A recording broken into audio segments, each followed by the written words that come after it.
Bom dia, graça e paz. Bom dia, bom dia. Glória a Deus. Mais uma manhã que se levanta. Aleluia. Vou pegar um casaco aqui.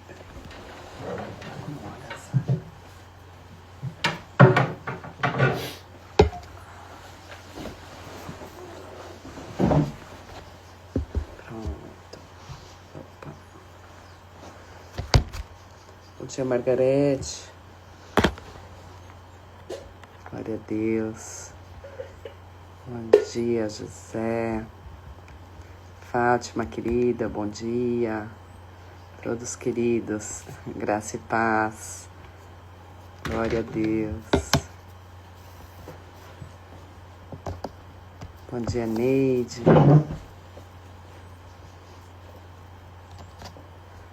Pastor Luciano.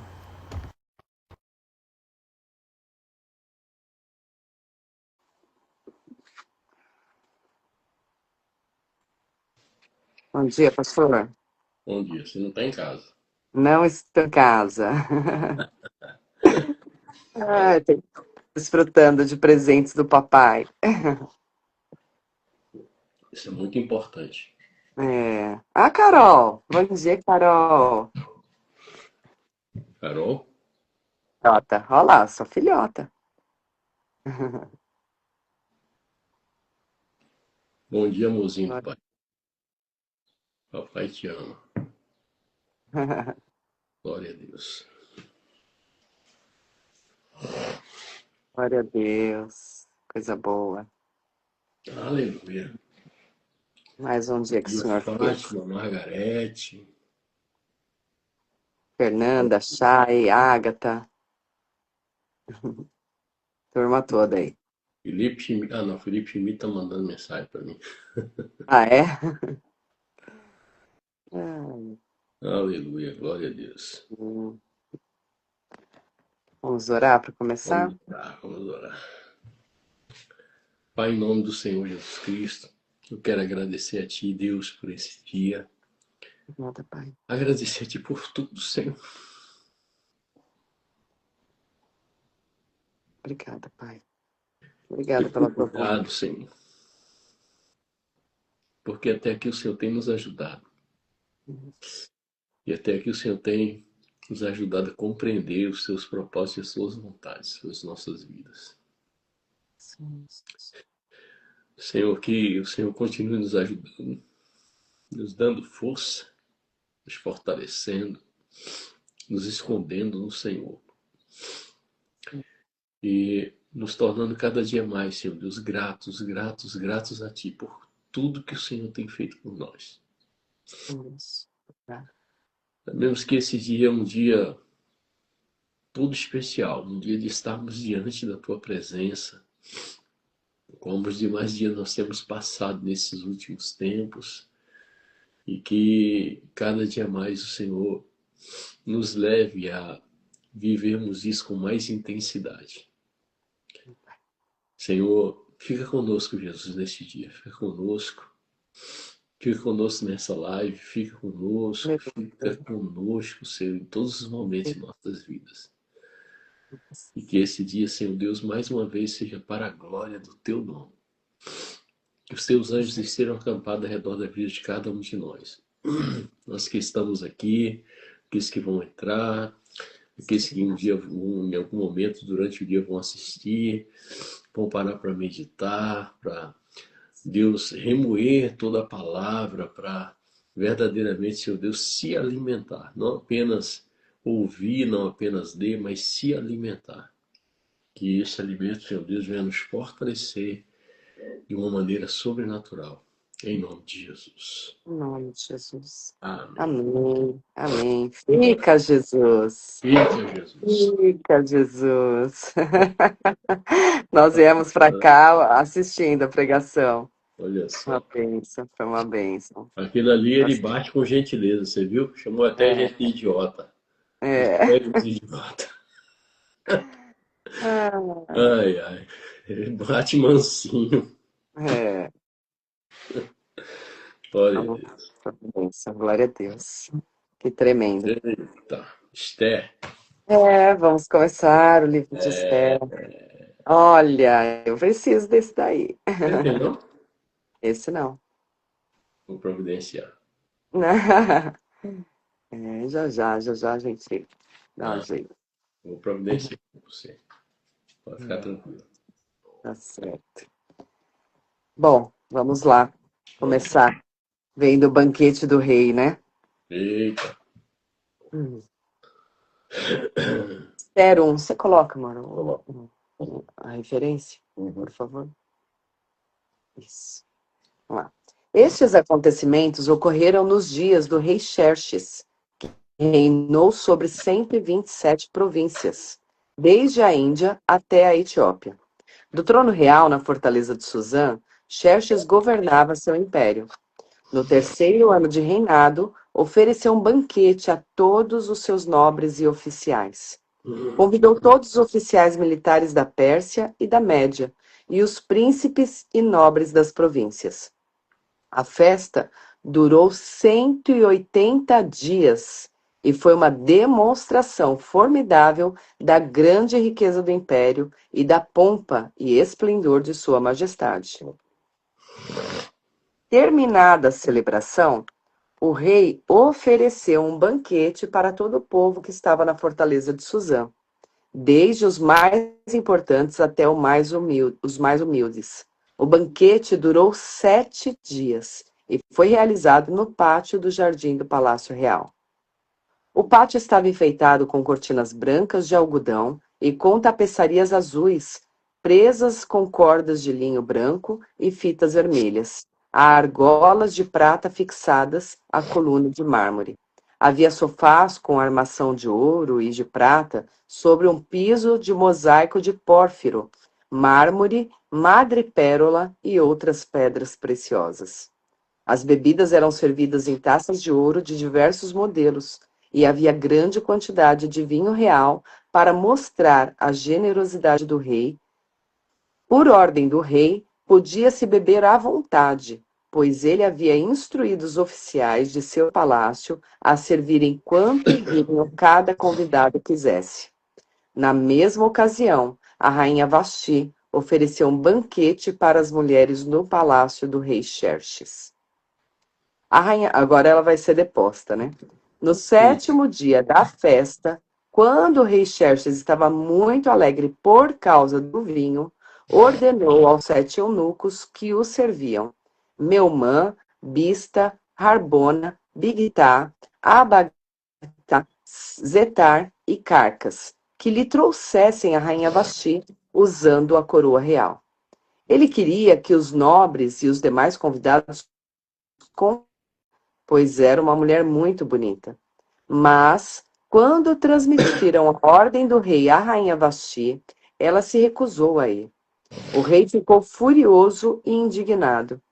Então o rei consultou seus sábios, que entendiam das leis e dos costumes dos persas, e aos quais ele sempre pedia conselhos. Seus nomes eram Carcena, Setar, Admatá, Tarsis, Meres, Marcena, Memucã, 7 nobres da Pérsia e da Média. Tinham acesso direto ao rei e ocupavam os cargos mais altos do império. O que se deve fazer com a rainha Vasti? Perguntou o rei. De acordo com a lei, qual é o castigo para uma rainha que se recusa a obedecer às ordens do rei transmitidas pelos eunucos? Memucã respondeu ao rei e aos nobres. A rainha Vasti ofendeu não somente o rei, mas todos os nobres e cidadãos das províncias do império. Mulheres de toda parte começaram a desprezar o marido quando souberem que a rainha Vasti se recusou a comparecer diante do rei. Antes de terminar este dia, as esposas dos nobres do rei, em toda a Pérsia e Média, saberão o que a rainha fez e começarão a tratar o marido da mesma forma. Haverá grande desprezo e indignação sem fim. Portanto, se parecer bem ao rei, sugerimos que publiquem os Medos e dos persas que não pode ser revogada. Determinará que a rainha Vasti seja expulsa para sempre da presença do rei Xerxes e que o rei escolha outra rainha mais digna que ela. Quando o decreto for publicado em todo o vasto império do rei, maridos de toda parte, seja qual for a posição social, serão respeitados pela esposa. O conselho pareceu razoável ao rei e a seus nobres, e ele aceitou a proposta de todas as Tá partes do cortando império. sua fala. Tá? Tá. Peraí, deixa eu tirar o Wi-Fi então, peraí. Vamos lá, pode ser que no Wi-Fi aqui o sinal estivesse ruim.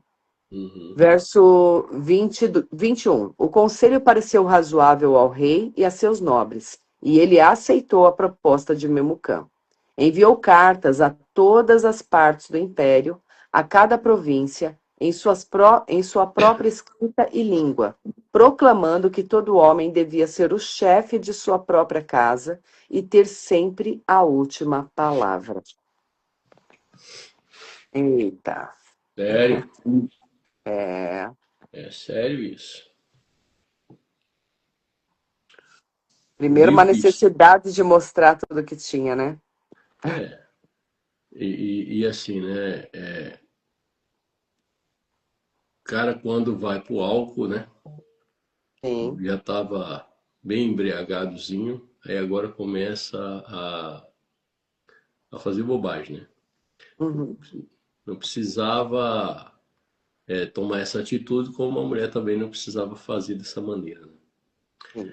Ou seja, um abismo chama outro abismo. O livro de Esté possui uma característica extraordinária. O nome de Deus não aparece explicitamente no texto hebraico. Mesmo assim, a narrativa inteira pode ser lida como uma demonstração de Hasgadá, a providência divina. Mas dentro de toda a decisão do rei e da rainha já era uma ação do Senhor por aquilo que vai acontecer lá E na frente. aconteceu. Sim. Já é uma ação divina já. É. Na perspectiva judaico-messiânica, Esté apresenta um padrão muito importante. Quando Deus parece oculto, isso não significa que esteja ausente, né? A Hum. história começa, aí vem a pregação do Fica Conosco, né, Jesus? Tem uns que andam só de mão dada, É. tem uns que nem percebem que é ele. Uhum.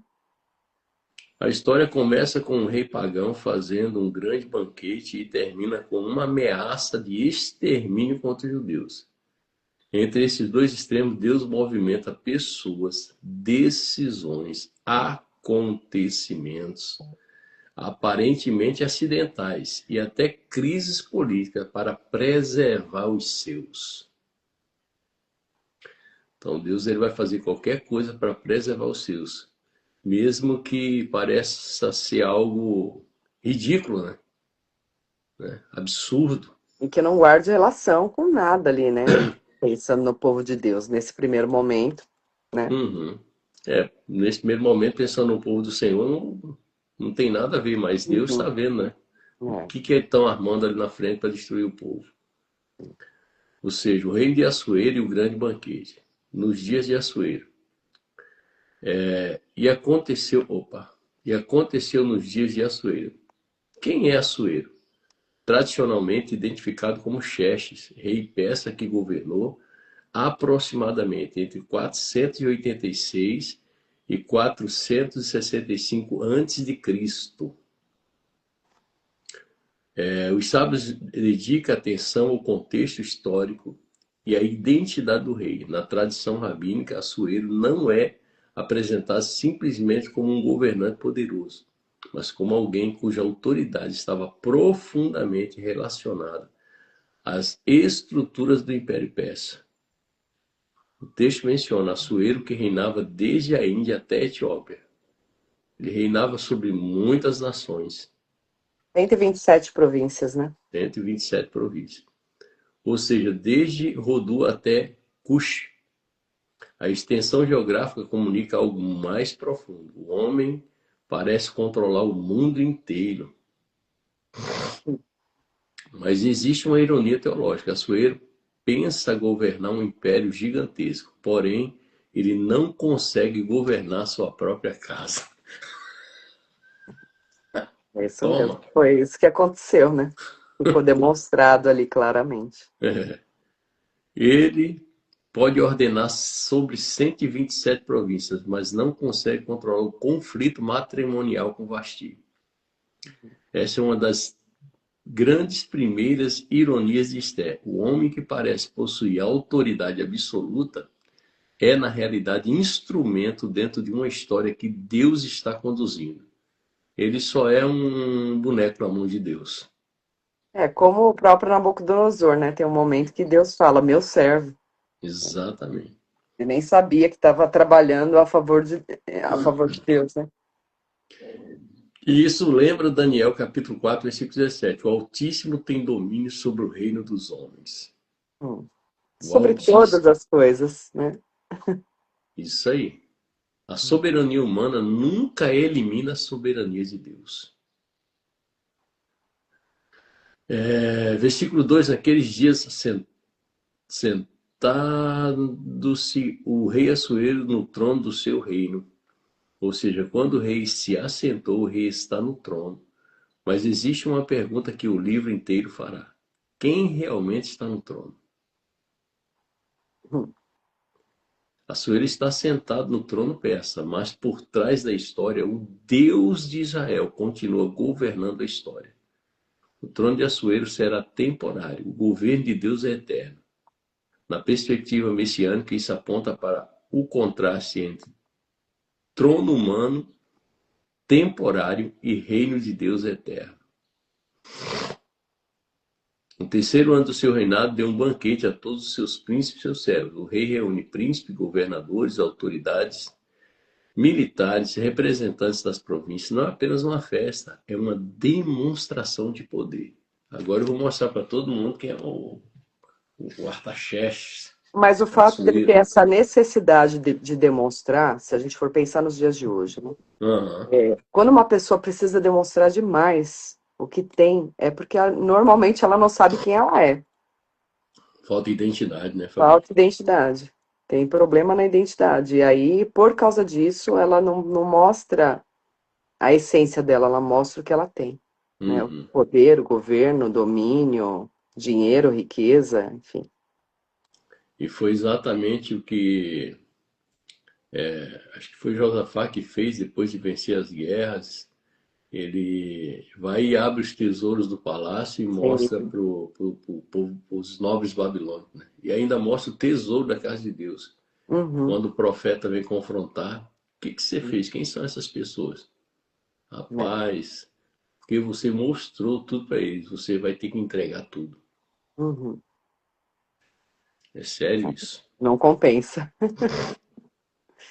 Tesouro é As- para permanecer escondido, né? Guardar. Isso aí. Assuero quer mostrar a grandeza do seu reino. A narrativa começa, portanto, com riqueza, poder, orgulho e ostentação. Isso prepara o contraste com Esther. Mais adiante veremos uma jovem judia aparentemente insignificante que torna-se instrumento de salvação nacional. Para mostrar as riquezas da glória do seu reino e o esplendor de sua excelente grandeza. O vocabulário é impressionante. O rei quer mostrar a riqueza da glória do seu reino e o esplendor da majestade de sua grandeza. O homem está exibindo a si mesmo. Mas a Bíblia constantemente apresenta uma advertência. Quando o homem transforma sua grandeza em objeto de glorificação, sua própria grandeza começa a se tornar sua fraqueza. Compare Daniel 4, onde Nabucodonosor também se gloria de sua grandeza. Aí ele vai comer no pasto como os animais, né? Eles É. botam ele para virar um bichinho do mato. Uhum. E isso é sério. Ou seja, agora outro banquete. O primeiro, 180 dias. Depois, 7 dias. A repetição demonstra excesso. A cultura imperial está construída sobre abundância. Comida, bebida, luxo, prazer e poder. Mas a narrativa está preparando uma queda. E qual é o princípio espiritual? O excesso frequentemente produz cegueira. Eita, olha aí. O excesso frequentemente produz cegueira. O homem embriagado pela própria prosperidade perde o discernimento. Isso é sério. É. Jesus. Todo texto que traz a bebida fermentada sempre é acompanhado de uma desgraça. Sempre tem uma imprudência aí no meio do caminho. Mas a embriaguez aqui também é uma embriaguez por causa do luxo, né? Do poder, Sim. do prazer. E essa embriaguez de uma abundância, de uma prosperidade desmedida, vai trazer uma cegueira. Sim. Uma cegueira do entendimento. O homem embriagado pela própria prosperidade perde discernimento. Aí não tem mais nem discernimento, não consegue discernir mais. Por mais que seja avisado, ele ignora. Ele não consegue ouvir nem ver. E o texto descreve cortinas brancas, púrpura, colunas, mármores, leitos de ouro e prata, os sofás, né? Tudo comunica riqueza. No mundo persa, isso era uma demonstração de status. Mas existe um contraste interessante. O palácio é extremamente visível e Deus é extremamente invisível. Hum. É. Esse é um dos grandes temas do livro. Deus é extremamente invisível. E dava-se a beber em vasos de ouro. O ouro aparece repetidamente. O rei oferece vinho em vasos preciosos. Porém, mais tarde a história demonstrará que o verdadeiro valor não está nos vasos do palácio, mas nas pessoas que Deus escolhe para cumprir o seu propósito. Olha eu aqui, Jesus, toma eu para cumprir o seu propósito. Eis-nos aqui. Eis-nos aqui, Senhor. Isso nos leva ao princípio de Paulo. Temos, porém, este tesouro em vaso de barro. 2 Coríntios 4:7. O recipiente não determina o valor do propósito. E o bebê era segundo a lei, sem que ninguém constrangesse. Esse versículo é interessante. O rei permite que cada um beba o que quiser. Há uma aparência de liberdade, mas estamos diante de uma sociedade dominada pelo poder. Liberdade sem domínio próprio pode se tornar escravidão. Toma. Ai, ai, ai. Liberdade sem domínio próprio pode se tornar escravidão.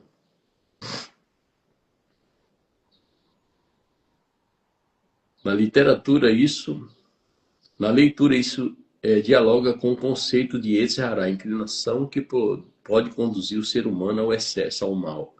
O problema não é simplesmente possuir. O problema é quando o homem deixa de governar seus desejos. O problema não é simplesmente possuir. O problema é quando o homem deixa de governar seus desejos. Também a rainha Vasti deu um banquete às mulheres na casa real. Agora parece Vasti. O palácio possui duas festas: Assuero, homens, Vasti, mulheres. A narrativa está prestes a colocar esses dois mundos em colisão. Ao sétimo dia, estando já o coração do rei alegre do vinho, essa expressão é muito importante. O coração do rei estava alegre de coração. Mas não se trata necessariamente de uma alegria espiritual. É só uma alegria momentânea, passageira. O contexto mostra intoxicação. O problema começa no coração desgovernado. Provérbios ensina. Como uma cidade derribada que não tem muros, assim é o coração que não tem domínio próprio. Ai, Jesus, o rei perde discernimento, perdeu completamente. Ele ordena que Vasti apareça para mostrar aos povos e aos príncipes a sua formosura. Observe a linguagem, mostrar a sua beleza. Vasti passa a ser tratada como objeto de exibição. Sim. Aqui existe uma profunda questão sobre dignidade humana. O poder transforma pessoas em objetos quando não existe o temor de Deus. Ai, Jesus, tem Hum, misericórdia. A recusa provoca a ira do rei. O texto diz: ele ficou extremamente irado. Sua autoridade é questionada, seu orgulho é ferido. Assuero não consegue controlar Vasti, mas ele ainda não sabe que Deus utilizará essa crise para colocar Esther no lugar certo. Isso é providência escondida. O rei consulta os sábios. Isso mostra como funcionava a corte persa. Mas existe uma ironia. O rei que tinha poder para governar 127 províncias precisa perguntar aos conselheiros o que fazer com a própria esposa? Não, aí é para acabar, né? uhum. É para acabar. É, O poder político não equivale à sabedoria. Mesmo Khan responde. Ele transforma o problema doméstico em problema nacional. sim. Segundo sua argumentação, a atitude de Vasti poderia incentivar outras mulheres a desprezar seus maridos. Aqui vemos como uma questão pessoal é politizada. Uma crise pequena pode produzir consequências históricas enormes. Mesmo Kant argumenta que as mulheres passariam a desprezar seus maridos. O medo é, se Vasti, que a rainha, fez, as outras também farão. Porque o exemplo vai arrastar uma multidão. Né? A estrutura patriarcal do império interpreta a desobediência da rainha como uma ameaça à ordem social. Mas na narrativa bíblica, Deus frequentemente utiliza mulheres para realizar aquilo que homens poderosos não conseguem fazer. Ai, Jesus! É, Compare Miriam, Débora, Ruth, Ana, Abigail e Esther. Olha só, 6 mulheres que Deus teve que usar porque os homens se acovardaram. A mulher não é apresentada simplesmente como elemento secundário na história bíblica. Ela pode ser instrumento decisivo da providência divina. Olha a mulher aí. Aí tem gente, não, a mulher pode ser pastora. Sai daí, cabeção. Tu não conserta a vida e ainda quer impedir Deus de agir do jeito que ele quer. não, e faz a leitura do texto de ontem de 1 Coríntios como a mulher sendo inferior, né? Uhum. Assiste a live da consagração de ontem sobre esse texto, você vai ver que daí o negócio ficou mais quente. É. Ixi, o negócio ficou. É. Vasti é retirado da presença do rei. Humanamente falando, parece uma tragédia. Divinamente falando, é o primeiro movimento de salvação para Israel. Isso é um princípio fundamental para a lei Esther. Nem toda porta que se fecha é uma derrota. Algumas portas são fechadas porque Deus está abrindo outra. Uhum. Pastor, antes mesmo de a gente falar da questão de Deus estar abrindo essa porta, eu acho que é importante a gente observar nesse texto que o ego dele estava ferido, Uhum. mas não foi uma coisa grande, Não. mas tomou uma proporção absurda. Então, Uhum. quantas vezes problemas pequenos, que são fáceis, simples de resolver, acaba tomando uma proporção que você perde controle da coisa. Por isso a importância da vigilância, do domínio próprio, Uhum. porque senão isso pode destruir não só uma família, né? Uhum. Mas destruir muitas vidas. Era uma Exatamente. situação que, aqui, ó, até no estudo que tinha dado uma lida ontem, quando o ego está ferido, podemos superdimensionar os acontecimentos. Algo pequeno se torna, todo mundo está contra mim. Se eu deixar isso passar, ninguém mais vai me respeitar. Né? Eu preciso mostrar minha autoridade. Uhum. Enquanto que Provérbios diz, a sabedoria do homem lhe dá paciência. A sua glória é ignorar as ofensas. Tem gente que não aguenta, foi ofendido, quer responder de imediato. Quantas vezes eu não já fiz isso? Nem fala. né? De maneira imprudente. Uhum. Então, a gente precisa sempre fazer análise pensando na aplicação pessoal, né? E Como a que gente isso de acaba repente fazendo pode isso porque a gente está no processo de maturidade. Quando a gente está crescendo espiritualmente, Deus vai permitir alguns confrontos para ver, para ir trabalhando isso no nosso coração. E quando a gente vai ser. buscando conhecimento e vai conhecendo a palavra, aí a gente começa a reconhecer que a gente também fez isso, né? Uhum, E todo mundo um dia fez isso. Não sim. existe um ser humano que ontem mesmo chegou uma pessoa chorando na igreja e me viu e, pastor, eu acabei de perder o domínio próprio na saída do meu prédio e tal, tal. Eu ofendi uma pessoa, depois fui pedir perdão e ela não quis me ouvir e tal e tal. Eu digo, minha irmã, acontece, né? Às vezes a gente não vigia e, né? Mas Sim. acontece com qualquer um, né? E aí o Senhor vai nos instruindo, nos ensinando para que a gente possa vigiar. É justamente isso. Continua. E o perigo, né? O perigo de tomar decisões em momentos desse descontrole emocional. Uhum, Né? No momento que você está magoado, ferido, então não dá para tomar decisão dessa forma. Espera, calma, depois você toma a decisão, porque se você tomar decisão num estado emocional desse, a probabilidade de se arrepender é muito grande. uhum, Aqui no estudo que eu coloquei para pesquisar, ele fala justamente isso: não tome decisões permanentes para resolver emoções temporárias. uhum, Especialmente quando estiver humilhado, irritado, ferido, cansado, pressionado ou com medo de perder a autoridade. O uhum. orgulho ferido transforma pequenas crises em grandes decretos.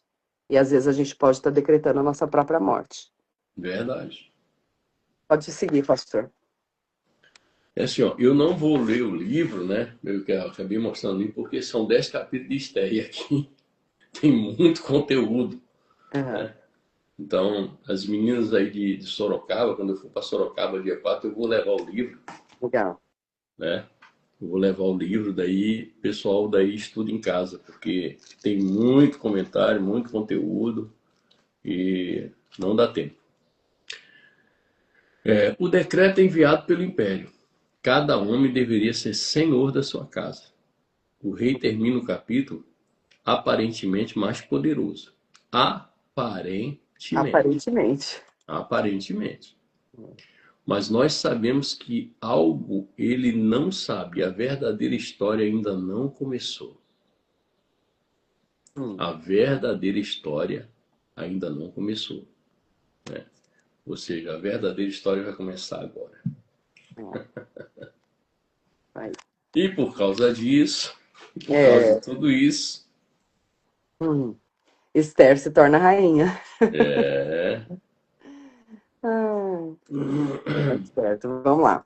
Esther, capítulo 2. Passada a indignação de Xerxes, ou seja, indignação é uma coisa que dá e passa. Uhum, Fica sentadinha aí no seu canto, espera passar, não toma decisão antes, né?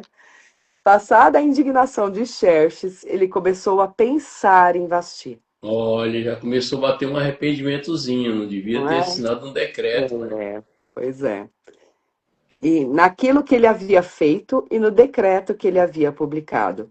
Então, seus conselheiros sugeriram: permita que procuremos em todo o império moças belas e virgens para o rei, e que o rei nomeie agentes em cada província para que tragam essas lindas moças ao harém na fortaleza de Suzã.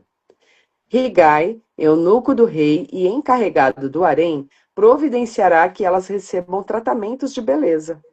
Depois disso, a moça que mais agradar o rei se tornará rainha em lugar de Vasti. O rei gostou muito desse conselho e o pôs em prática. Nesse tempo havia na fortaleza de Suzã um judeu chamado Mardoqueu, filho de Jair. Era da tribo de Benjamim e descendente de Quis e Simei. Sua família estava entre aqueles que, com Joaquim, rei de Judá, tinham sido deportados de Jerusalém para a Babilônia pelo rei Nabucodonosor. Mardoqueu tinha uma prima jovem, muito bonita e atraente, chamada Radassa, também conhecida como Esther.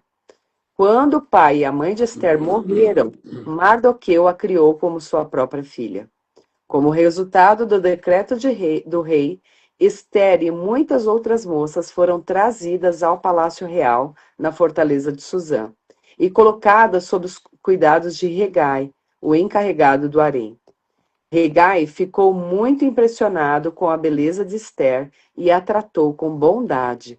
Sem demora, providenciou que ela recebesse comida especial e tratamentos de beleza.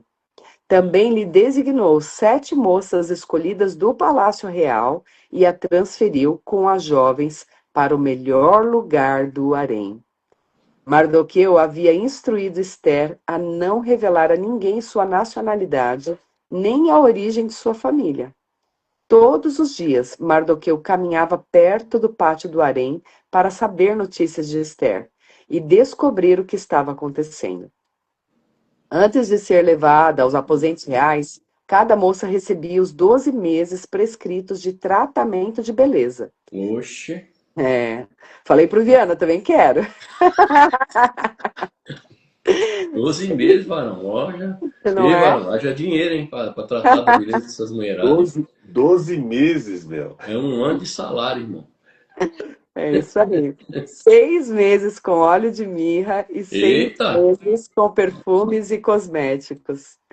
Quando chegava a sua vez de ir aos aposentos reais, podia escolher do harém as roupas e as joias que quisesse. À tarde, era conduzida aos aposentos reais e na manhã seguinte ia para outra parte do harém, onde moravam as mulheres do rei. Ali ficava sob os cuidados de Sasgás, eunuco do rei encarregado das concubinas. Ela não voltaria a se encontrar com o rei, a menos que ele tivesse gostado muito dela e mandasse chamá-la pelo nome. Eita! Esther era filha de Abiail, tio de Mardoqueu. Mardoqueu havia adotado Esther, sua prima mais nova, como filha. Quando chegou a vez de Esther se apresentar ao rei, ela aceitou o conselho de Hegai, eunuco encarregado do harém. Não pediu nada além do que ele sugeriu e agradou a todos que a viram. Esther foi levada ao rei Xerxes no Palácio Real no mês de dezembro, no 7º ano de seu reinado. O rei gostou mais de Esther que de qualquer outra moça. Agradou-se tanto dela que pôs a coroa real sobre sua cabeça e a declarou rainha em lugar de Vasti. Para comemorar a ocasião, ofereceu a todos os seus nobres e oficiais um grande banquete em homenagem a Esther. Declarou aquele dia feriado em todas as províncias e distribuiu presentes generosos para todos. Ou seja, não precisa levar o presente pro rei, ele que dá presente quando se casa. Ele que dá presente. Mesmo depois que todas as moças haviam sido transferidas para outra parte do harém e que Mardoqueu tinha se tornado um dos oficiais do palácio, Esther continuou a manter em segredo sua nacionalidade e a origem de sua família. Ainda seguia as instruções de Mardoqueu, como havia feito quando vivia sob seus cuidados. Certo dia, quando Mardoqueu estava de serviço junto à porta do Palácio Real, 2 eunucos do rei, Bigtana e Teres, guardas da porta dos aposentos do rei, se indignaram com Xerxes e conspiraram para matá-lo. Mardoqueu, porém, soube do plano e transmitiu a informação à rainha Esther, que contou ao rei em nome de Mardoqueu. Quando o caso foi investigado e descobriu-se que o relato de Mardoqueu era verdadeiro, os 2 homens foram enforcados. Tudo isso está escrito no livro da história do reinado do rei Xerxes. Eita!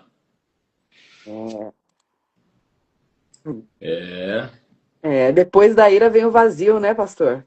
Uhum. O comecinho do texto começa com ele já se arrependendo da bobagem que tinha feito, né? Da decisão precipitada. Mas era tudo plano de Deus.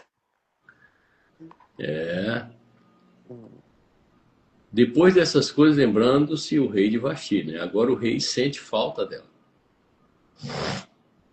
O homem que ordenou sua expulsão começa a sentir as consequências. Isso revela uma característica humana. Decisões tomadas em momento de ira frequentemente produzem arrependimento posterior. Os servos sugerem procurar jovens virgens de todo o império. O rei aceita. Aqui começa o processo que levará Esté ao palácio. Mas existe algo extraordinário. Esté não está procurando o trono. O trono é quem está procurando Esté. Uau! É, É o verdade. Ela... trono é quem está procurando Esté.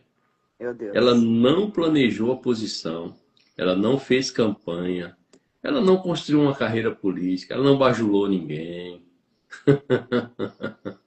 É, Ela foi colocada exatamente onde seria necessária. a bondade e a misericórdia do Senhor nos seguirão, né? É isso aí, todos os E dias. alcançou Esther. Havia então um homem judeu em Suzã, seu nome era Mordecai, ou Mardoqueu, né? Ele é apresentado como um homem judeu.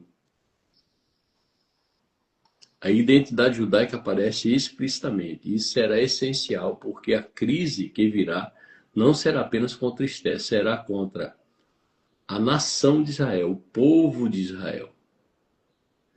Mardoqueu é descrito como alguém levado ao exílio.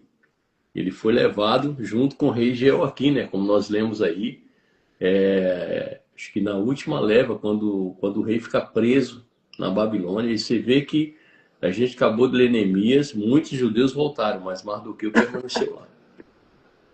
Mardoqueu permaneceu lá. E isso era tudo plano de Deus, né? A experiência da diáspora está presente. O povo judeu está fora de Jerusalém, sem tempo, sem autonomia política, seu domínio estrangeiro e aparentemente sem Deus mencionado. Mas Deus está trabalhando. Ele cria Radassa, isso é Esté. Aqui encontramos dois nomes, Radassas, e mencionado a murta. A murta possui folhas perfumadas, e Esté, nome associado tradicionalmente ao ambiente persa. Existe uma leitura judaica muito interessante. Radassa representa a sua identidade judaica. Esté representa a sua identidade dentro do ambiente persa. Ela vive entre dois mundos. Isso possui grande relevância messiânica. Deus pode colocar seu povo em ambientes estrangeiros sem permitir que o propósito da aliança seja destruído. Esté é A levado ao importância, palácio. né? A importância de nós estarmos em qualquer ambiente sem perder a nossa identidade, né? Exatamente. Sem perder a nossa conduta de retidão. Não se contaminar com as coisas que estão sendo oferecidas ali. A gente vê esse padrão também com José do Egito, com Daniel, né? Todos eles estavam numa outra cultura, vivendo coisas, às vezes até luxuosas, grandiosas, mas não se contaminaram com tudo aquilo. Permaneceram íntegros, né? Exatamente. E quando Esté é levada ao palácio, observe que ela não escolhe, ela não controla, ela é conduzida. Enquanto as outras moças, porque se você for ler o livro, depois você vai ver que outras moças queriam, né, conquistar esse lugar. Porque qual a mulher que estava ali sendo escolhida para ser rainha do rei de um império de 127 províncias não queria se sentar no trono real? Qualquer uma queria. Imagine. Já podia até escolher joias para entrar na recâmara do rei, o vestido que quisesse, a roupa que quisesse. Tinha muita luxúria. Provavelmente, se ela tivesse se contaminado, talvez ela não fosse escolhida. Exatamente. Ou seja, a providência começa a mover Esté. O rei responde pelas mulheres que se agrada dela. O responsável pelas mulheres que se agrada dela. Ela recebe graça, tratamento especial, alimento especial, servas e posição favorável. A palavra-chave aqui é graça, favor de Deus. O mesmo conceito aparece repetidamente na Bíblia. Esté encontra Shem, ou seja, graça aos olhos daqueles que acertam. Na leitura messiânica, o favor que Esté recebe não deve ser emprestado, ou perdão, não deve ser interpretado apenas como beleza, é providência divina. O meu assistente aqui, o meu amor, ele falou assim, tudo coopera, né? Tudo coopera para o bem. É verdade. Deus abre portas antes que Esté Compreenda o porquê. Esther não declarou o seu povo nem sua parentela. Mardoqueu havia ordenado que ela não revelasse sua identidade. Aqui aparece um tema delicado. Ocultamento. Isso não significa necessariamente vergonha de ser judia. Trata-se de prudência. Existe diferença entre negar a identidade e não revelar prematuramente uma informação estratégica. Jesus também ensina discernimento. Se sede prudente como as serpentes, simples como as pombas. Aí Mardoqueu caminhava diariamente diante do palácio das mulheres. Isso revela seu cuidado paternal. E não abandonou Esther depois que ela entrou no palácio. Vamos lá. Paternidade espiritual também é permanecer presente quando não podemos controlar o ambiente onde nossos filhos estão. Né? Então você pode procurar ter notícia, orar, interceder, enviar uma mensagem, perguntar como está. Você pode ser que não tenha como estar lá, mas tem como acessar o coração da pessoa. Não deixa de ser a conduta que deve ser adotada por um pastor, né? Uhum. Cuidar, né? Cuidar da ovelha. Cuidar da ovelha. Perguntar se está bem, se está precisando de alguma coisa, ainda mais se sabe que está, né, com alguma situação de necessidade. Não só procurar quando precisa da pessoa. É verdade. É. Glória a Deus. As jovens passavam por um processo de preparação. O texto menciona óleo e mirra e outros perfumes. O período de preparação durava 12 meses. Isso é significativo. Deus frequentemente prepara durante muito tempo aquilo que será usado em um momento decisivo. Opa! Deus frequentemente prepara durante muito tempo aquilo que será usado em um momento decisivo. Então tem que ter um tempo de preparação. Não adianta apressar o processo, né? Não adianta querer acelerar, dar um jeitinho. É melhor se submeter, porque no final vai ter peso de glória, né? Esther terá apenas um momento crítico, mas esse momento será sustentado por uma preparação longa. Esther não pede muitas coisas. Ela aceita a orientação daquele que cuidava dela. Isso demonstra uma característica importante, humildade. Assuero escolhe Esther. O rei amou Esther mais do que todas as mulheres. Esther recebeu a coroa. Só que aqui nesse livro aqui tem uma coisa bem interessante que não tem aqui no estudo. Quando o rei, a Esther entra nos aposentos reais, ele fala para Esther que ela pode escolher, porque ela veio sem joias diante dele e ele disse assim: escolha o que você quiser antes de se deitar com o rei. Sabe o que ela respondeu para o rei? Que ela não era uma prostituta e que ela não estava ali para se vender, porque a pureza dela valia mais que qualquer tesouro, qualquer joia da terra. Uau. E ainda mais do que a coroa real. A resposta certa, né? Entendeu? Essa resposta foi o que fez o rei olhar para dentro dela. Além da beleza exterior dela, ele viu uma beleza interna dentro dela.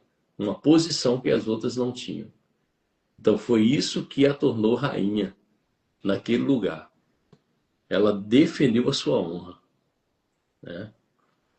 Esse é um dos grandes reversos de Esther. Na Bíblia, Deus frequentemente levanta pessoas que parecem pequenas. José, governador, Davi, rei, Daniel, autoridade imperial, e Esther, rainha. Assuero oferece um grande banquete agora à rainha Esther. E a rainha Esther agora recebe esse destaque. Mas existe uma ironia. O rei pensa que escolheu Esther. A providência divina havia colocado Esther naquela posição. Não foi ele que escolheu Esther. Foi Deus que escolheu ela para ser rainha no lugar de Vasti. Agora Mardoqueu descobre uma conspiração contra o rei. E ele informa Esther. Esther informa o rei em nome de Mardoqueu. Os conspiradores são executados. Algo aparentemente pequeno acontece. O acontecimento é registrado no livro das crônicas. do rei, né? Peça. E será importantíssimo, porque em Esté 6 o rei terá uma noite de insônia e mandará ler os registros. E descobrirá que Mardoqueu nunca havia sido recompensado. Portanto, Esté 2:23 parece um detalhe, mas é uma peça fundamental da providência de Deus. Deus trabalha através de detalhes que parecem insignificantes. Deus sempre vai trabalhar através de detalhes que parecem significantes.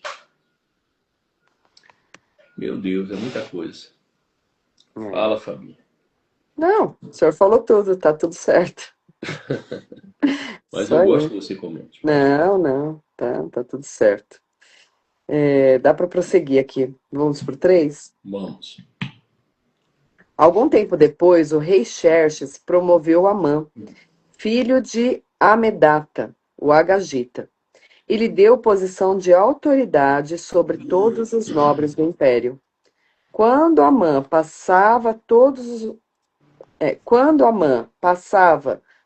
os oficiais do Palácio Real se curvavam diante dele, para lhe demonstrar respeito, pois o rei assim havia ordenado.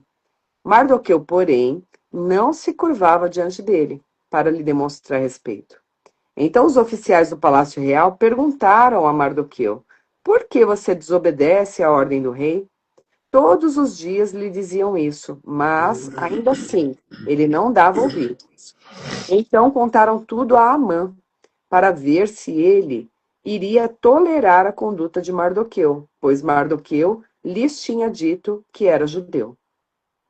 Quando Amã viu que Mardoqueu não se curvava para lhe demonstrar respeito, ficou furioso. Foi informado da nacionalidade de Mardoqueu e decidiu que não bastava matar somente a ele. Em vez disso, procurou um modo de destruir todos os judeus, o povo de Mardoqueu do império de Xerxes. Em abril, no 12º ano do reinado de Xerxes, foram lançadas sortes, chamadas Purim, na presença de Amã, a fim de determinar o melhor dia e mês para exercitar o plano. A data sorteada foi 7 de março, quase um ano depois.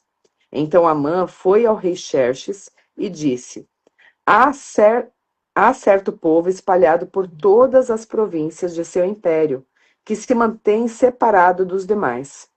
Eles têm leis diferentes das leis de outros povos e não obedecem às leis do rei.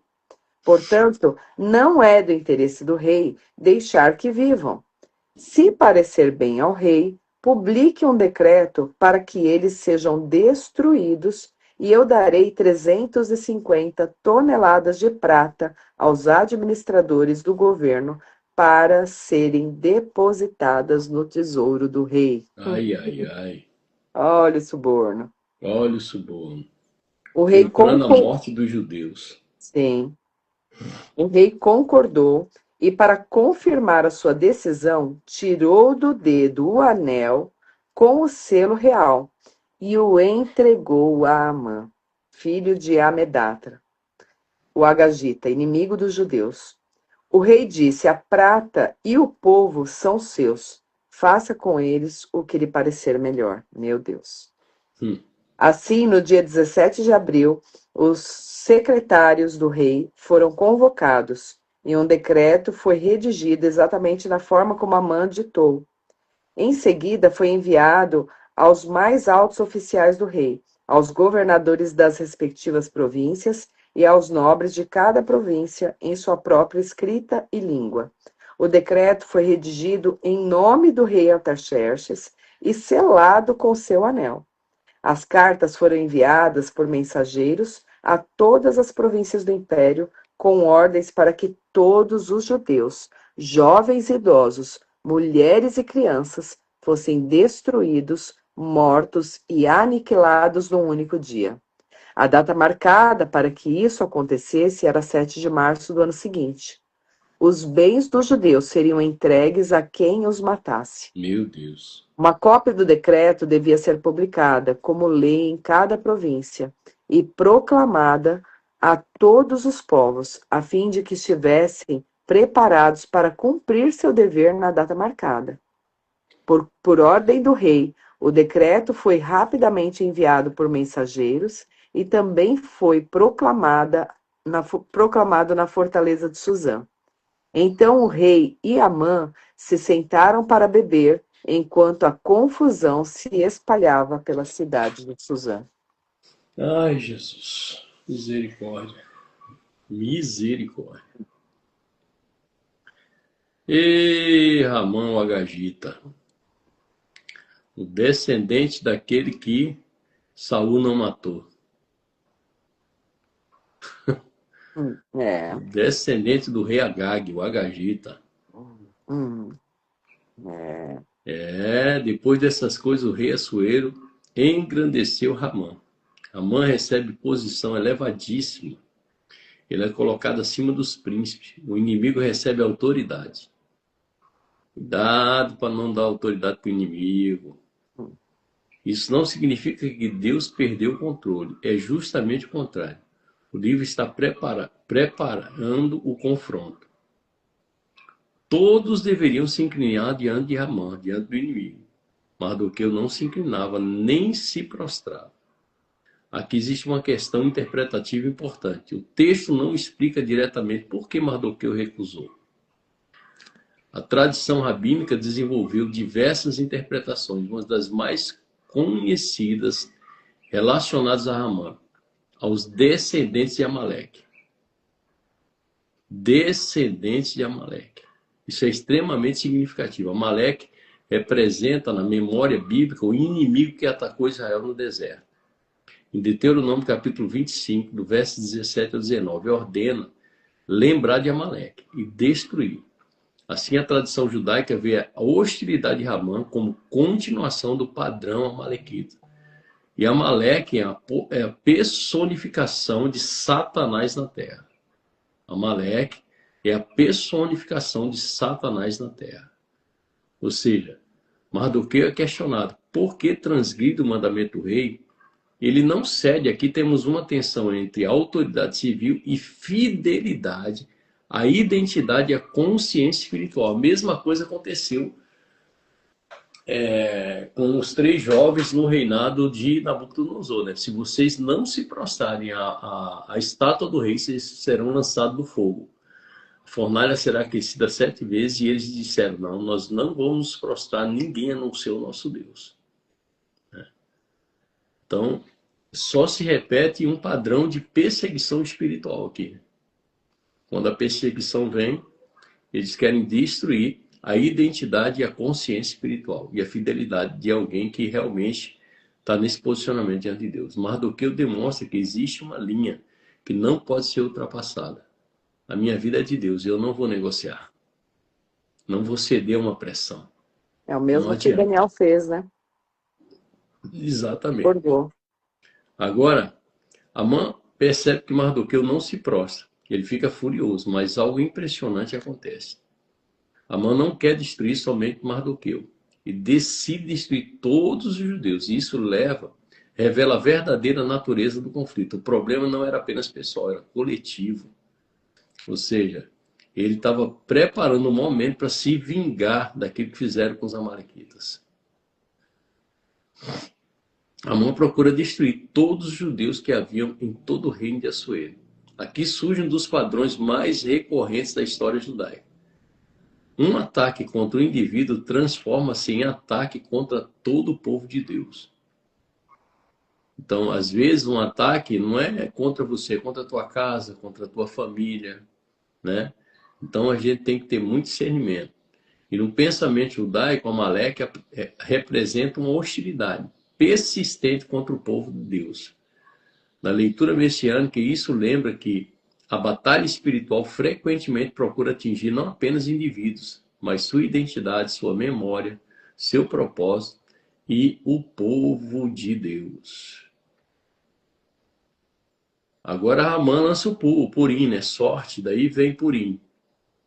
Ele acredita que o destino será determinado pelo acaso. Mas aqui está uma das grandes ironias do livro.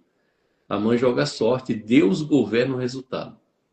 O que Ramã chama de acaso está dentro da providência divina. Provérbios capítulo 16, versículo 33 diz: a sorte se lança no regaço, mas do Senhor procede a decisão. Né? Este versículo é quase uma chave teológica para Esther.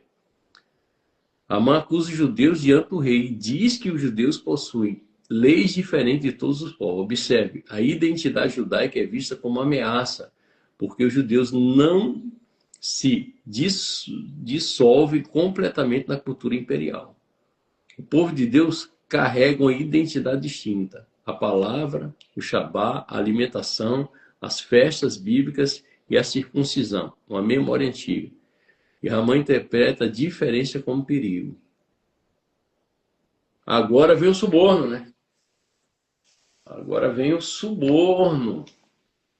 Ramã oferece dinheiro ao rei. O cara já é poderoso. Mas quando se oferece 350 toneladas de prata, não era 3,5 kg de prata, não era 350 mil quilos. Era uma quantidade absurda. O valor é enorme. O genocídio é apresentado como projeto econômico e político. Isso revela algo terrível. Quando a vida humana perde seu valor, pode ser transformada em moeda. E para Deus o importante é a vida humana, não são as coisas materiais, nem prata, nem ouro, nem nada disso. O rei fica impressionado e vai entregar o seu anel a Ramã. Isso significa autoridade oficial. Agora o decreto pode ser promulgado.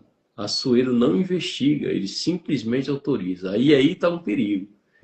Tomar uma decisão de autorizar alguém sem investigar o porquê que ele está fazendo isso. E ele não pegou e ficou com o anel, né? Para só selar depois de ler. Não, ele entregou o anel. Que loucura. Uma loucura, porque ele entregou, ele colocou no dedo do cara. Deu autoridade para ele. Né? Cuidado para quem nós damos autoridade. Cuidado para quem você dá autoridade sobre a sua vida, a sua casa, a sua família. Cuidado, cuidado. Cuidado para quem você abre o coração, para quem você pede ajuda. Cuidado. Né? Os escribas são convocados. O decreto é escrito em várias línguas. Observe, o Império possuía uma estrutura administrativa extremamente eficiente. O mal também pode ser organizado. Mas existe uma verdade. A organização humana não pode frustrar a providência de Deus. A ordem é terrível. Matar, destruir, exterminar todos os judeus. Homens, mulheres e crianças. O decreto pretende apagar a existência judaica. Isso é mais do que perseguição. É uma tentativa de aniquilar a continuidade da aliança. Isso é sério. Na perspectiva bíblica, isso possui uma dimensão espiritual profunda. Por que o povo judeu está ligado às promessas feitas a Abraão, Isaac, Jacó e Davi? E na leitura messiânica, o Messias nasce dentro de Israel. Portanto, a preservação de Israel possui importância na história da redenção. O decreto deveria ser conhecido publicamente. Agora, o destino dos judeus parece selado. Humanamente, não há saída. Mas o leitor sabe que algo que Ramã não sabe. Esté está no palácio. Agora Esté está no palácio. O decreto ainda não conhece a providência divina. E não adianta querer ficar com medo, se desesperar, porque a confusão se estabelece. Sim. A confusão se estabelece. Né? E Ramã pensa que venceu. E ainda não sabe que sua própria sentença começou a ser construída.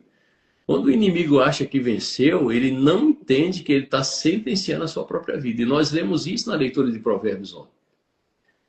Entendeu? Quando um justo é decretado a morte por um ímpio, o ímpio acabou de cavar sua própria cova. Nós vemos isso ontem.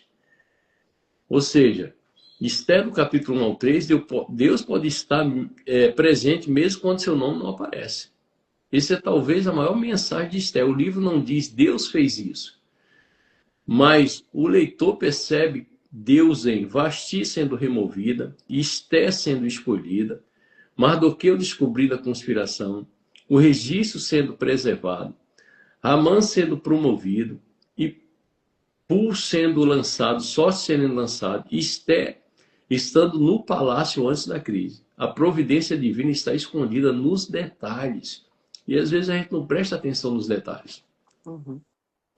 A gente não presta atenção nos Se a detalhes. gente for pensar aqui voltando um pouquinho Uhum. e assimilando com o início lá de Esther, né, no capítulo 1, foi a falta de vigilância com os sentimentos. Uhum. Foi só um sentimento. Uma irritação, uma indignação do rei e agora também um sentimento de Amã, de irritação. Se irritou porque Mordecai não se curvou. Então, olha o perigo de um sentimento não vigiado, o estrago que pode fazer. Perigo do egoísmo, da vaidade, perigo do Sim, orgulho, sim. do eu. A gente tem que pensar sobre o que nós pensamos. Nós temos que vigiar nosso coração para ver quais sentimentos estão permeando ele, para que a gente não venha falhar. Pode prosseguir, pastor. Ele pensa que o destino decidiu. A fé bíblica responde: não existe acaso fora do governo de Deus. Isso não significa fatalismo, significa rasgachá, providência. Esther representa alguém colocado estrategicamente. Esther 4,14 ainda não aconteceu, mas Esther de 1 a 3 já está preparando essa declaração. Quem sabe se para conjuntura como esta é que fosse elevada a rainha, porque depois vai vir a pergunta de Mardoqueu para ela. O propósito da posição só é compreendido quando chega a crise. O propósito da posição que Deus nos coloca só é compreendido quando chega um momento de crise. Uhum. Quando a Muitas vezes a crise gente não entende nada. Por que está passando determinada Por que está situação? acontecendo tudo isso? Meu Deus, né? Deus pode colocar alguém em determinado ambiente antes de revelar o porquê. Porque às vezes a gente pensa, meu Deus, o que eu estou fazendo aqui? Por que o Senhor me trouxe para cá? Né? E isso já aconteceu muito comigo. Né? E Mordecai apresenta fidelidade. Mardoqueu não se curva diante de Ramã. Ele demonstra que posição não vale mais que identidade. A posição não vale mais que identidade. Para o discípulo de Jesus, isso também é importante. Paulo ensina: não vos conformeis com este século. Não tome a forma da identidade do mundo. A fidelidade muitas vezes começa com uma recusa. A tradição judaica alemã é associada a Amaleque. Amaleque aparece como paradigma da hostilidade contra Israel. O padrão é Amaleque, Ramã, perseguições posteriores. Na leitura messiânica, não precisamos não precisamos transformar todo inimigo político em Amaleque. Porém, podemos reconhecer o princípio espiritual. O inimigo procura destruir aquilo que Deus decidiu preservar. Mas se é uma decisão de Deus de decidir preservar, não adianta o inimigo querer se levantar, político, seja quem for, vai cair. A posição de Esté possui um propósito. Esté não recebe a coroa simplesmente para viver no palácio. Não se trata disso. Pense que Deus vai colocar você em lugares altos de valores, até mesmo materiais, para você se vislumbrar e achar que a coroa é sua e que o palácio é seu. Não tem nada a ver com isso. Ai, ai, ai, se pensar nisso, já está perdido. Está perdido. Ela recebe a coroa para salvar vidas. Deus nos coloca em ambientes, né, poderosos para salvar vidas. Em ambientes muito mais elevados que a gente jamais pensou de entrar para salvar vidas. E às vezes até lugares comuns. Ontem nós fomos jantar e aí não foi à toa que a gente entrou naquele lugar. Olha só. Diana acabou falando com a menina que nos atendeu e a garçonete chorou. Glória a Deus. É isso aí, varão. Esse princípio é poderoso. Promoção sem propósito é vaidade. Promoção sem propósito é vaidade. Promoção com propósito é mordomia, serviço. Aí. Deus não coloca pessoas em posições apenas para aumentar seu conforto. Às vezes ele as coloca ali porque existe uma missão. Sempre vai existir uma missão. Ou seja, existe uma leitura tipológica interessante. Esther é judia, está em um ambiente gentílico, possui acesso ao rei, intercede por seu povo, coloca sua própria vida em risco e trabalha pela preservação de Israel. Isso não significa que Esther seja uma profecia direta de Jesus, mas sua história apresenta um padrão de intercessão sacrificial que pode ser relacionado de maneira teológica à missão messiânica. Esther diz posteriormente: se perecer, pereci. Jesus, de modo muito mais profundo, entrega voluntariamente sua vida pelos outros. Uma chave para Esther, do 1 ao 3. Reino, Assuero pensa possuir o reino, mas Deus continua soberano. Então não adianta alguém achar que é dono de tudo, porque o dono de tudo é o Senhor. Graça e favor. Esther encontra favor, a providência abre portas. Sorte, Ramã acredita no acaso, Deus governa o resultado. Rasgachá, providência, embora não seja explicitamente mencionado no texto, é a grande realidade por trás da narrativa. O rei se embriaga pelo poder, depois uma rainha é rejeitada. Olha só, a embriaguez, né, pelo poder vai levar as pessoas a serem rejeitadas.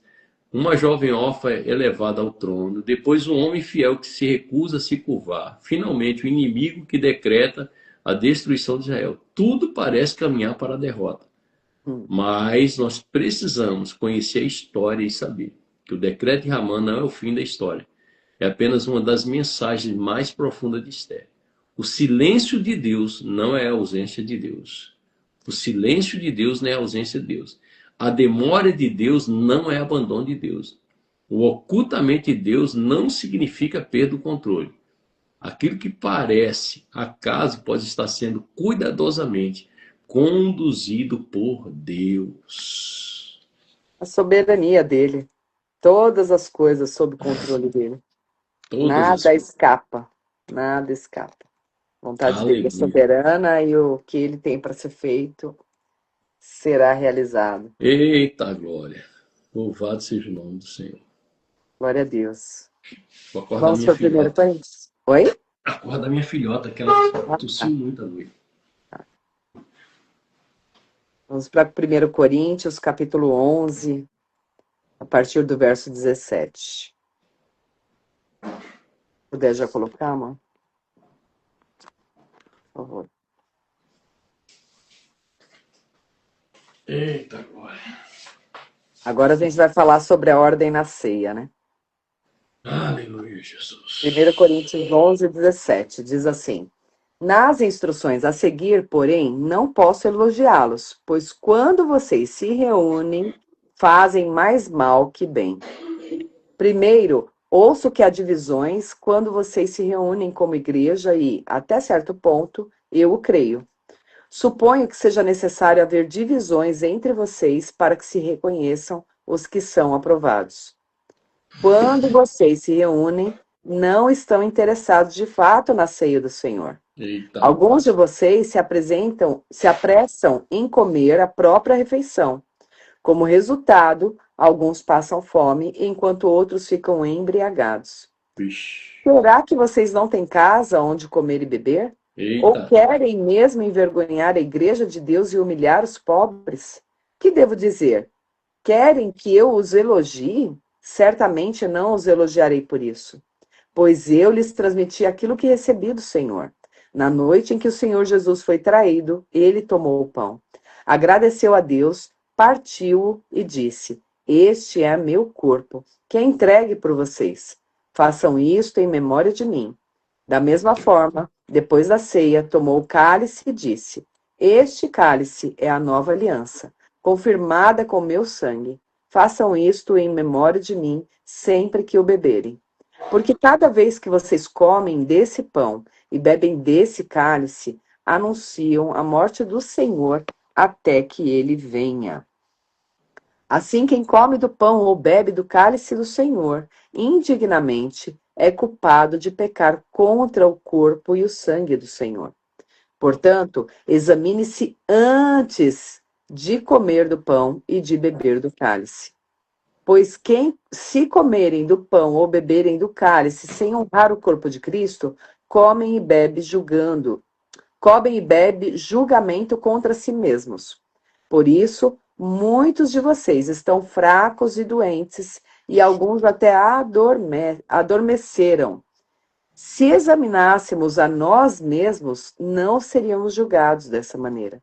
Mas, quando somos julgados pelo Senhor, estamos sendo disciplinados para que não sejamos condenados com o mundo.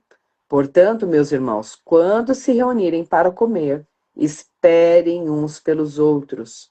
Se estiverem com fome, comam em casa, a fim de não trazer julgamento sobre si mesmo ao se reunirem. Eu lhes darei instruções a respeito de outros assuntos depois que chegar aí.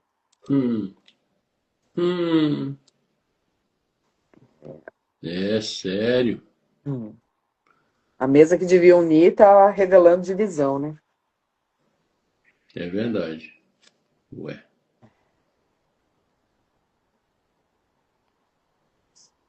Reunidos, mas divididos. Reunidos, mas Celebrando a mesma ceia, usando os mesmos símbolos, mas não estavam verdadeiramente vivendo comunhão e unidade. A proximidade, essa proximidade física não significa a unidade espiritual. Porque na realidade o povo estava. O que acontece? Dentro da tradução judaica, a ceia não é como a nossa ceia, né? É uma mesa farta de alimentos. Só que o povo não esperavam todos chegarem para participarem da mesa do Senhor juntos, né? Eles se atravessavam, principalmente os mais ricos, os mais poderosos, né? Eles chegavam e acabavam tomando lugares mais próximos da mesa, comiam tudo e deixavam os mais pobres, os mais necessitados sem nada, né? A mesa, a comunidade e o discernimento do corpo de Cristo. Esse trecho é frequentemente reduzido à fórmula: tomar a ceia do Senhor corretamente. Mas Paulo está tratando de algo muito maior. O problema dos coríntios não era simplesmente litúrgico, era um problema de comunhão, egoísmo, desigualdade, falta de consideração pelos pobres, humilhação dos irmãos, profanação da mesa, falta de discernimento e uma compreensão inadequada do corpo de Cristo. É muito mais do que simplesmente profanar a mesa. Aqui é uma conexão muito profunda com a tradição judaica. Uma refeição compartilhada diante de Deus é uma questão espiritual. Entende? Quando nós vamos na tua casa, Fabio, você vem na minha, a gente se senta na mesa para fazer uma refeição, isso também é uma ceia para o Senhor. Porque é um alimento que o Senhor tem preparado e colocado na nossa mesa. Então, na Bíblia, comer juntos nunca é apenas comer. Uhum. Nunca é apenas comer. Porque na mesa a gente comenta as coisas do Senhor, a gente ora, a gente pede a presença dele, a gente agradece, né? Então, o Senhor sempre vai estar na mesa. A mesa, ela representa aliança, comunhão, família, hospitalidade, memória e santidade. Tudo isso tem que estar na mesa. Não apenas no momento da ceia do Senhor. Nisso, porém, é que vos prescrevo, não vos louvo, porquanto vos ajuntais não para o melhor, e sim para o pior. Paulo começa da maneira extremamente forte. Anteriormente, ele havia elogiado alguns aspectos da comunidade. Agora ele diz: nisto não vou louvar vocês. Não vou passar a mão na cabeça. Vergonha. Eles estavam se reunindo, mas estavam se reunindo. E quantas mesas, né? Não se reúnem de maneira errada. Ai, ai, ai. Isso nos leva a um princípio fundamental. É possível estar fisicamente reunido e espiritualmente dividido. Olha aí. A reunião por si só não produz comunhão, né? Eu posso estar junto com você na mesa, fisicamente, mas não posso concordar com nada daquilo que você está conversando a respeito de Deus, tá, né? E aí vem a divisão, né? Posso até não concordar, mas eu preciso entender que cada um tem um entendimento daquilo que Deus chamou ele para fazer, né? E principalmente que tudo é do Senhor. Porque antes de tudo estou informado de haver divisões entre vós quando vos reunis na igreja. A palavra relacionada a divisões é daí vem nossa palavra. Cisma. Paulo está preocupado com rupturas dentro da comunidade. Isso é especialmente grave porque a comunidade messiânica é apresentada como um corpo. E no pensamento judaico existe uma ideia muito importante. Israel não é apenas uma coleção de indivíduos, é uma comunidade da aliança. Paulo explica esse princípio à comunidade messiânica. Quando vos reunis na igreja, termo grego, eclésia, não significa originalmente um prédio, é a assembleia, a congregação, um ajuntamento de povo, GP, né? Qualquer lugar onde um povo do Senhor se reúne. E isso se aproxima muito da ideia bíblica de uma comunidade convocada diante de Deus. Portanto, a congregação não é apenas um lugar onde indivíduos buscam bênçãos pessoais, é uma comunidade reunida diante do Senhor. O versículo 19, ele precisa ser tratado com cuidado. Paulo não está dizendo que Deus deseja divisões pecaminosas. A ideia é que as crises revelam o caráter das pessoas. Aí Quando tu vai surge conhecer na conflito, verdade, né? Na essência. isso. Quando surgem conflitos, alguns demonstram humildade, outros demonstram orgulho, alguns servem, outros exploram. Olha as diferenças. Alguns buscam o próximo, outros buscam a si mesmos. A crise revela o coração. Existe aqui uma conexão importante com o pensamento rabínico. As situações difíceis frequentemente revelam aquilo que está escondido dentro de mim.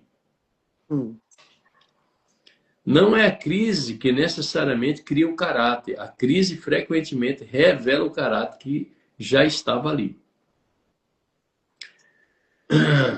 Quando vos reunis no mesmo lugar, não é a ceia do Senhor que comeis? Essa frase é devastadora. Eles estavam realizando uma refeição que chamavam de ceia do Senhor. Mas Paulo diz, isso não é verdadeiramente ceia do Senhor. Não é. Porque a mesa contradizia o significado da própria mesa. A mesa proclamava comunhão. O comportamento proclamava divisão. Precisava ter relacionamento, né? E ali não era isso que estava sendo expressado. Então, se o comportamento proclama divisão, essa é uma das maiores advertências do texto. Porque, ao comeres, cada um toma antecipadamente a sua própria ceia. E há quem tenha fome, ao passo que há também quem se embriague. Agora, Paulo revela o problema. Alguns comiam primeiro, outros ficavam com fome. Alguns tinham abundância, outros não tinham comida. Está falando da comunidade do povo, não está falando da Santa Ceia, né? Da comunidade do povo. E alguns ainda ficam embriagados. Isso mostra, ou seja, por que alguns ainda ficam embriagados? Tá ligado com o texto de Esther. Entendeu? Isso mostra que a reunião provavelmente envolvia uma refeição comunitária mais ampla, dentro do qual o pão e o cálice possuíam um significado especial. Era uma refeição, um povo, mas também tinha a ceia do Senhor junto. É como a gente senta, às vezes, aqui no domingo, aqui em casa, para almoçar, e antes do almoço a gente faz a ceia. Então a gente ceia em família e depois a gente almoça. Então é mais ou menos isso aí. O problema não era simplesmente alguém bebeu demais. Vocês transformaram uma refeição comunitária em uma oportunidade de demonstrar desigualdade. E querendo ou não, humilhava os membros do corpo de Cristo. Não tinha zelo, né? É isso aí. A mesa no contexto judaico, aqui precisamos parar um pouco. A mesa no mundo bíblico possuía enorme significado. Uma refeição compartilhada podia representar amizade, hospitalidade, reconciliação, aliança, pertencimento e paz. Então, a mesa da nossa casa tem que ter tudo isso: amizade, hospitalidade, reconciliação, aliança, pertencimento e paz. Por isso, comer e excluir simultaneamente era uma contradição. Você não pode declarar somos um enquanto trata seu irmão como alguém inferior. Eita! É. Somos um, mas, Fabi, Menos com você. menos com você, Fabi. Ontem a mocinha, né, com quem o Viana falou, a gente estava falando sobre perdão, né, com ela. E ela falou assim, Uhum. mas então não, mas não precisa estar junto. Então tá, né? Então tá bom, tem que estar junto. Claro que Paulo agora existem fica ainda casos e mais casos, severo no né? Só versículo para 22. existem casos e casos, né? Não vamos Sim. generalizar, mas Uhum. naturalmente, né? Perdoa-se e volta o relacionamento, né? Exatamente. Agora Paulo fica ainda mais severo. Não tem de casas? Se alguém quiser comer exclusivamente sua própria comida, pode fazê-lo em casa. Mas a reunião da comunidade não é uma extensão de ego. Paulo pergunta: ou desprezais a igreja de Deus? A palavra desprezar carrega a ideia de tratar como sem valor. E então, envergonhais os que nada têm? Essa frase é essencial. Alguns coríntios estavam transformando a pobreza dos irmãos em humilhação pública. Aqui encontramos. Vamos lá, vamos Eu vou, prosseguir. eu vou, eu vou pedir então para o Viana terminar com você, que eu vou levar a Paulo no trabalho, Ah, tá tá bom? bom. Pode Tá ser? Aí você bota aí bom. meu amigo aí. Tá, vou inserir ele aqui, peraí. Dá um beijo nela, tá? Tá bom, Deixa eu ver ó, como dá um ele. beijo. Oh, minha linda, melhoras, viu? Deus abençoe. Tchau. Tchau, tchau. Vamos lá. Peraí, deixa eu inserir. Você já Bota tá esse aqui, varão tá? aí. Peraí. Pronto. Bom, nós estávamos falando no ponto de Coríntios, né? Então, nós vimos ali, conforme o pastor Luciano estava falando, né? Alguns comem, outros passam fome, passam necessidades, e as pessoas não estão. Ah, o Henrico não. Ah, tá. A Lilian falou que o Henrico não estava lá para dar oi pro Viana. O homem marrom da live. Abraço pro Henrique. Bom, mas voltando aqui, né? A mesa era relacional, não era só a Santa Ceia, né? Ali era questão das necessidades serem compartilhadas entre todos. E as pessoas terem o zelo e a preocupação de que, como nós somos corpo de Cristo, não dá para a gente falar que está tudo bem se tem um irmão do nosso lado passando uma necessidade e nós de braços cruzados sem auxiliar, né? É importante que a gente tenha comunhão, e a comunhão ela enseja também o compartilhar o pão, o compartilhar do auxílio, de uma ajuda, ainda que espiritual, né? Ainda que uma oração, ainda que um telefonema para perguntar, e aí, como é que você está? Tá tudo bem? Né? Às vezes é importante ter, ter esse tipo de cuidado, né? Aqui também fala assim, isto é o meu corpo, né? Paulo retoma a tradição recebida pelo próprio Senhor. A linguagem de Jesus está profundamente inserida no ambiente judaico da refeição, bênção, aliança e memória. O conceito bíblico de memória é mais profundo do que simplesmente se lembrar intelectualmente. Na Páscoa, Israel não devia tratar o êxodo como uma curiosidade histórica, mas sim como algo de grande relevância, de grande importância, porque foi por aquele sangue que foi aspergido nos umbrais das portas que inibiu o espírito de morte de acessar. E da mesma forma, o sangue de Jesus nos possibilita a todo aquele que o recebe como único e suficiente Salvador ser eximido da morte, né, da morte espiritual, da morte eterna. Cada geração deveria reconhecer-se dentro da história da redenção. Da mesma forma, a ceia anuncia a morte do Senhor até que ele venha. Até que ele venha.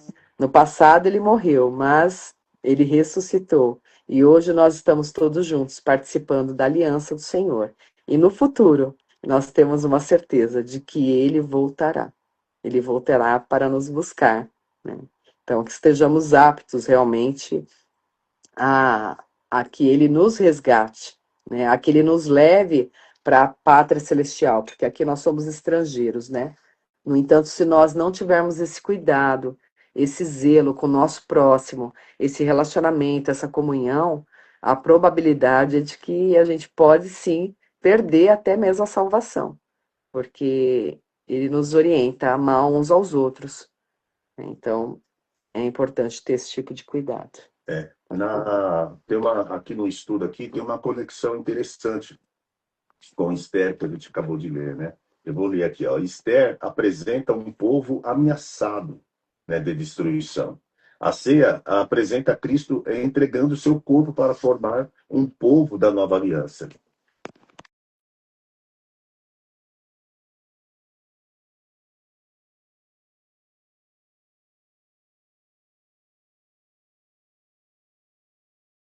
Deus. Ah, pera que eu acho que ficou mudo. Repete aí esse finalzinho. Tá.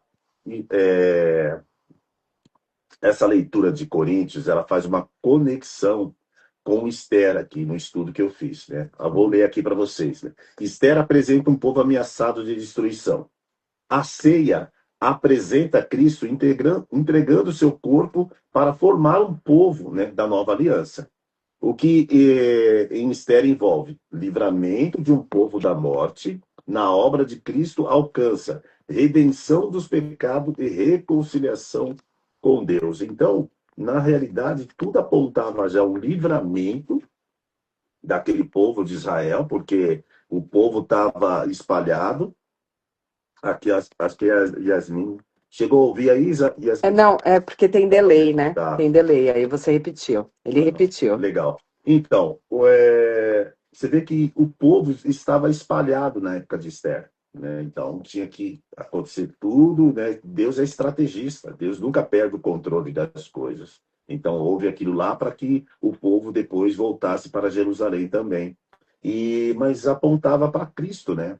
Em relação à mesa, a mesa é um lugar de comunhão, né? De comunhão.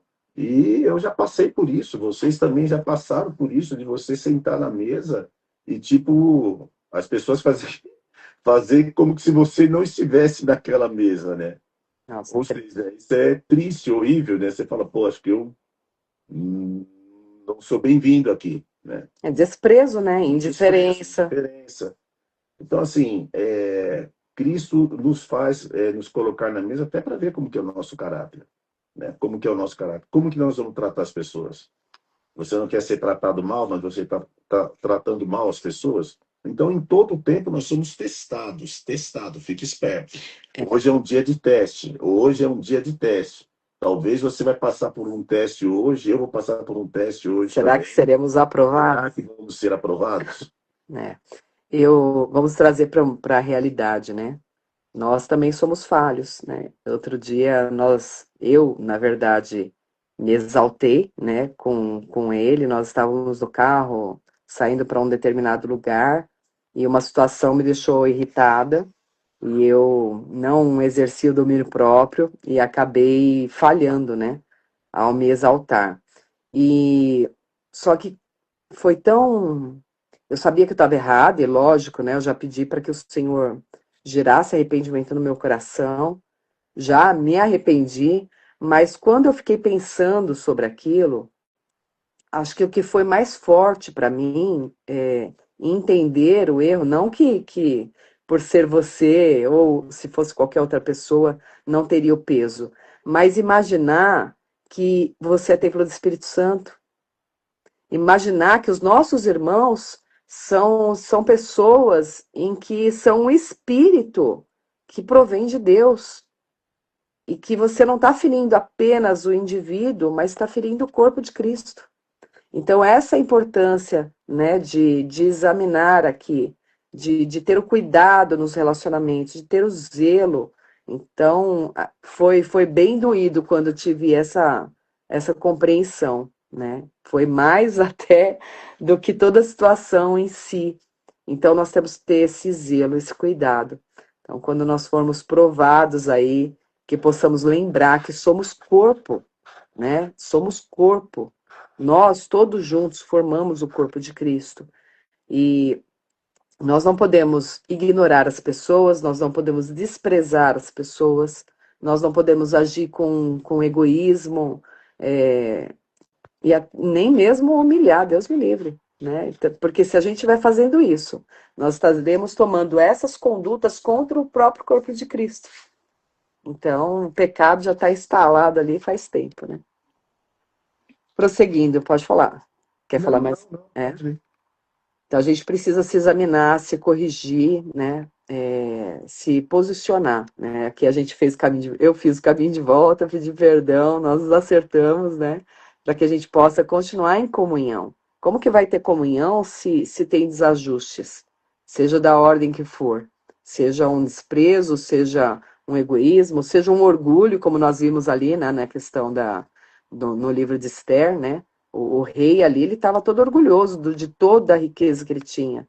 Ele queria se exibir, ele queria mostrar. Então, nós temos que, em tudo, em todas as nossas atitudes, em todas as nossas falas, ter o cuidado para não estar ferindo o corpo de Cristo. Aqui ainda fala assim, discernir o corpo. Há pelo menos duas dimensões complementares aqui. Primeiro, discernir o significado do corpo de Jesus entregue por nós. Mas, considerando todo o contexto, também podemos discernir a comunidade como corpo de Cristo. Tem pessoas que são difíceis de lidar, mas a gente precisa exercer o domínio próprio. Não é fácil, mas é possível. É possível, nós precisamos dominar os nossos impulsos, né? Deixa eu Pode só falar, falar, no caso aí, né? Mas tem pessoas que são muito difíceis de se lidar, né? Uhum. Nós somos difíceis de se lidar. Essa é a questão, entendeu? Todos nós somos pessoas difíceis de se lidar. E Cristo nos amou, né? E morreu por nós. Então, nós temos que morrer em alguns pensamentos, em algumas atitudes, para não perder a paz com fulano ou com cicrano, entendeu? Tipo, como lidar com fulano e com cicrano? É difícil, mas é pedir sabedoria para Deus de como lidar com essas pessoas, né? Até porque, por exemplo, se uma dessas pessoas estão agindo de má fé mesmo, tá? Tipo, que é o mal mesmo, então ali, se você ficar olhando... Zerou? Tá. Faz o resumo. Só uma finalização aqui do Coríntios, né? Aqui, ó, discernir o corpo, né? Então, discernir o significado do corpo de Jesus entregue por nós, mas não só isso, discernir a comunidade como o corpo do Messias, né? Então, existe uma contradição grave. Honrar o pão representando o corpo, enquanto desprezamos as pessoas que pertencem ao corpo de Cristo. Então, não adianta reverenciar os elementos da ceia enquanto tratamos os nossos irmãos com desprezo, competição, indiferença, arrogância, discriminação. Não tem como honrar o corpo na mesa e feri-lo nos relacionamentos. Também a gente vê, ele fala sobre fraqueza, doenças e disciplina, né? Paulo demonstra que naquele contexto específico havia consequências físicas relacionadas à disciplina divina. Mas nós precisamos evitar transformar isso numa regra universal. Doença não necessariamente é um pecado pessoal, né? Pode ser sim algo físico, pode ser por diversas razões, pode ser até mesmo para que o nome do Senhor venha a ser glorificado quando houver a cura, né? Então, João 9, de 1 a 3, destrói essa simplificação de que toda doença é pecado, toda situação adversa é pecado, né? Jó também quebra esse padrão. E Paulo está interpretando uma situação específica da comunidade de Corinto. A própria passagem explica: quando julgados, somos disciplinados pelo Senhor. É isso mesmo, não tem como honrar o corpo na mesa e feri-lo nos relacionamentos. A disciplina não tem finalidade destrutiva, mas tem uma finalidade corretiva. Deus nos disciplina, nos corrige, porque Ele nos ama. Também fala, né, esperar uns pelos outros. Depois de toda essa explicação, Paulo ainda oferece uma solução simples, né, de esperar uns pelos outros. Espera o seu irmão. Às vezes nós queremos resolver problemas espirituais complexos com grandes manifestações, quando a resposta bíblica pode envolver algo muito simples, né? Considere o outro. Esse é o simples. Considere o outro como você trataria a pessoa má de maneira agressiva se você imaginasse nela a pessoa de Cristo? É simples. É muito simples. Então, não tenha, aqui fala assim, né? Filipenses 2:4, não tenha cada um em vista o que é propriamente seu, senão também o que é dos outros. A gente sempre precisa olhar o nosso próximo com esse olhar de misericórdia, de graça, e enxergar Cristo nas pessoas. Isso vai facilitar bastante os relacionamentos. Quer falar mais alguma coisa, amor? Até assim, no estudo aqui, uma palavra final é que Paulo fala, né? Paulo termina dizendo, né? Esperai um pelos outros, né? A solução para o problema da mesa é consideração pelo outro. Não tem segredo. Não tem segredo, né? Vamos para Salmos, então. Salmos 35, dos versos 17 a 28. Se você conseguir colocar. Tá. Eu já vou fazendo a leitura, por conta dessa internet falhando. Vamos lá. Até quando, Senhor, ficarás olhando? Salva-me de seus ataques ferozes. Livra-me desses leões. Então te darei graças diante da comunidade e te louvarei perante todo o povo. Não permitas que meus inimigos traiçoeiros riam de mim. Não deixes que me desprezem os que me odeiam sem razão. Não falam de paz, tramam contra os que vivem aquilo na terra. Gritam, agora o pegamos. Nós o vimos com os próprios olhos. Viste tudo isso, Senhor. Não permaneças calado, Senhor. E não me abandones agora. Desperta, levanta-te para me fazeres justiça. Defende minha causa, meu Deus e meu Senhor. Julga-me, Senhor, meu Deus, conforme a tua justiça. Não permitas que meus inimigos riam às minhas custas. Não deixes que digam, conseguimos o que queríamos, agora vamos acabar com ele. Sejam envergonhados e humilhados os que se alegram com minha desgraça. Sejam cobertos de vergonha e desonra os que triunfam sobre mim. Exultem e alegrem-se, porém, os que me defenderam. Que eles digam sempre, grande é o Senhor que se agrada de abençoar o seu povo com paz. Então proclamarei tua justiça e te louvarei o dia todo. Aleluia. A explicação desse salmo nós já tínhamos lido ontem, então não vou repetir aqui, tá? Você tem algo que você queira falar? Não, que você havia estudado? Não tenho nada, não. Tá. Quando nós somos injustiçados, e Deus às vezes parece demorar, né? Davi está cercado por adversários nesse momento, e o salmo pertence à linguagem das chamadas orações imprecatórias, nas quais o salmista entrega a Deus a sua causa e pede justiça. Então nós precisamos confiar no Senhor, né? Seguir o exemplo de Davi e ter a certeza que não precisamos fazer a nossa vingança pessoal. O Senhor, Ele é justiça, Ele é o justo juiz, e Ele vai cuidar de todas as coisas. Só por causa da sua fala aí, tem uma chave aqui de libertação, né? Entregar a vingança a Deus, que é o ciclo de retribuição, né? Então, tudo que acontecer, entrega ao Senhor. Entrega ao Senhor, porque senão você vai ficar com aquele pensamento, né, de raiva. Entrega até a pessoa difícil, né? Pai, eu entrego essa pessoa ao Senhor. De ódio, e aí cai naquilo. Quando você menos esperar, o teu dia foi contaminado. Sim. Você contaminou o templo, né? Com raiva, ódio. Então, já faz uma oração, entrega ao Senhor. Fala, poxa, mas eu fui humilhada. Foi humilhada, foi atacada, doeu. Mas entrega ao Senhor. Entrega ao Senhor e pede para Ele te limpar. E Ele vê todas as coisas, Ele vai fazer o que tem que ser feito. Amém. Amém.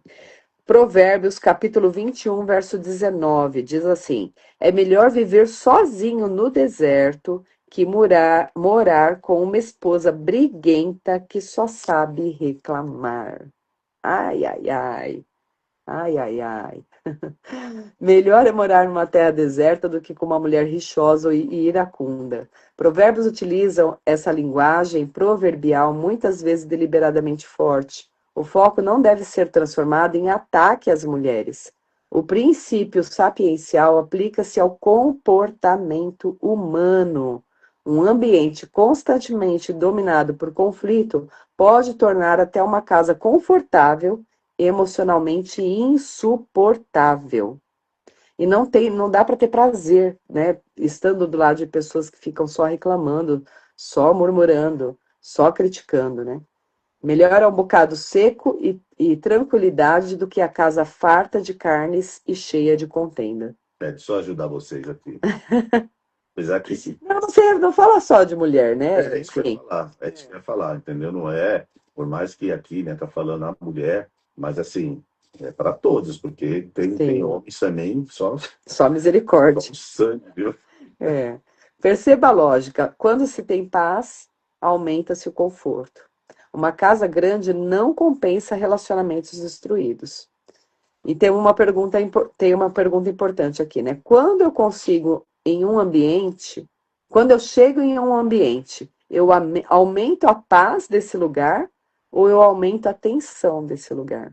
Isso é uma reflexão para nós, né? Quando nós chegamos num ambiente, como que esse ambiente fica? É. Aumenta-se a tensão ou aumenta-se a paz? Se torna um ambiente leve?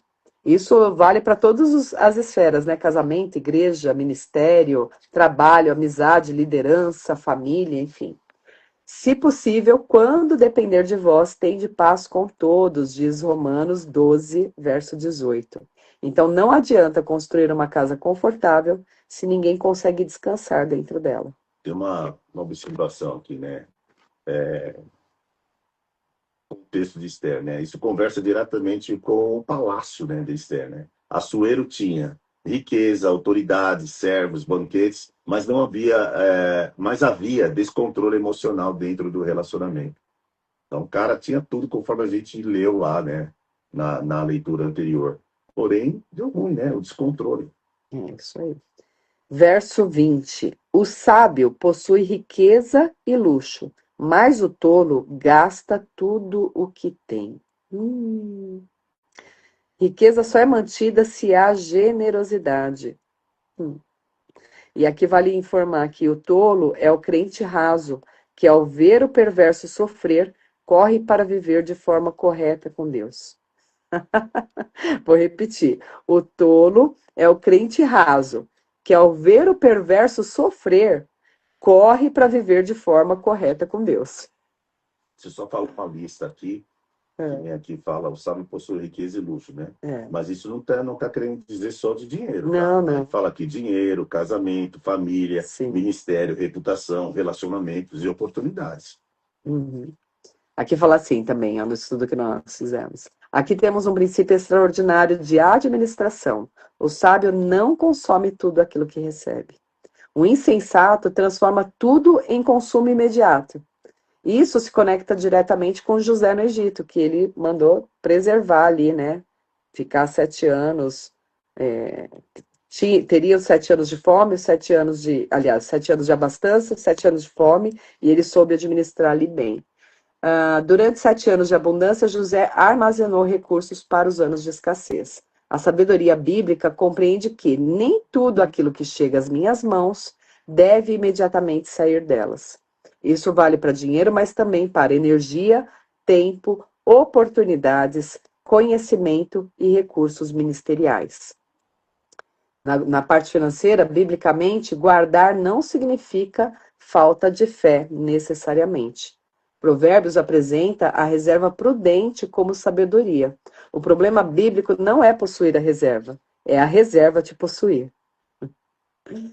Jesus condena o homem rico de Lucas 12, não simplesmente porque ele possuía os celeiros, os recursos, né? Mas porque a sua segurança estava neles e a sua vida estava centrada em si mesmo. Então, é isso.